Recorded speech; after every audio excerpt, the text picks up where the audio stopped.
Fine, 괜찮아요. 계속 가가.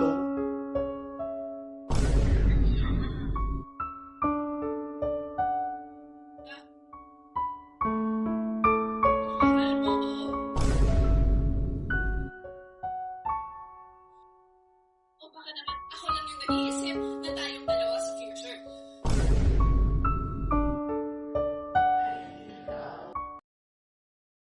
Good evening, guys. Ngayong araw nga pala, mag-uusap kami ng jowa ko. Ngayong araw, magre-real talkan kami. May nalaman kasi ako na hindi ko alam. Gusto mo ng real talk? Real talk, ha? Pagod na akong intindihin ka. Pagod na rin ako. Pagod na ako sumunod sa mga gusto mo.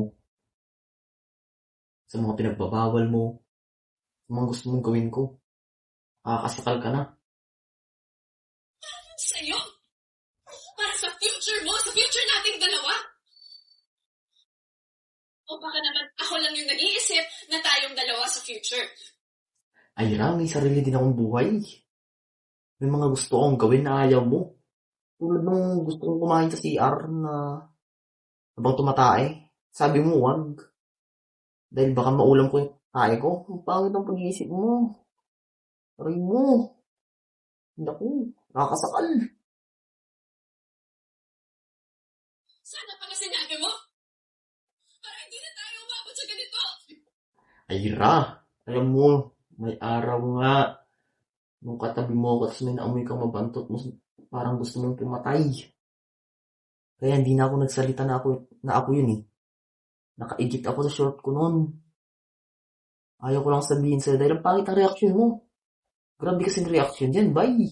Ang pangit. Grabe, papatayin ako ha. Aring mo. Baka.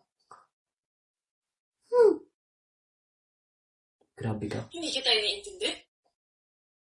Ako pa yung hindi nakakaintindi. Ako pa yung masama. Ako pa yung mali. O di ako na. Ako na uli. Kasalanan ko na. Kasalanan ko na inulam ko yung niluto mo. Grabe naman yung sahog mo kasi. Watermelon.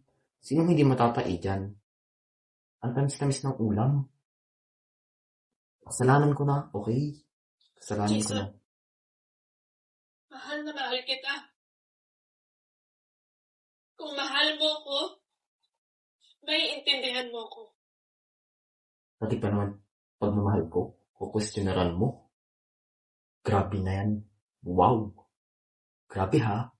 Gusto ko lang naman na tumae sa CR habang kumakain. Yun lang, tapos hantong dito. Maghiwalay na lang kaya.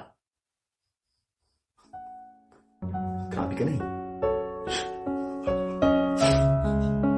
Yun ba yung gusto mo?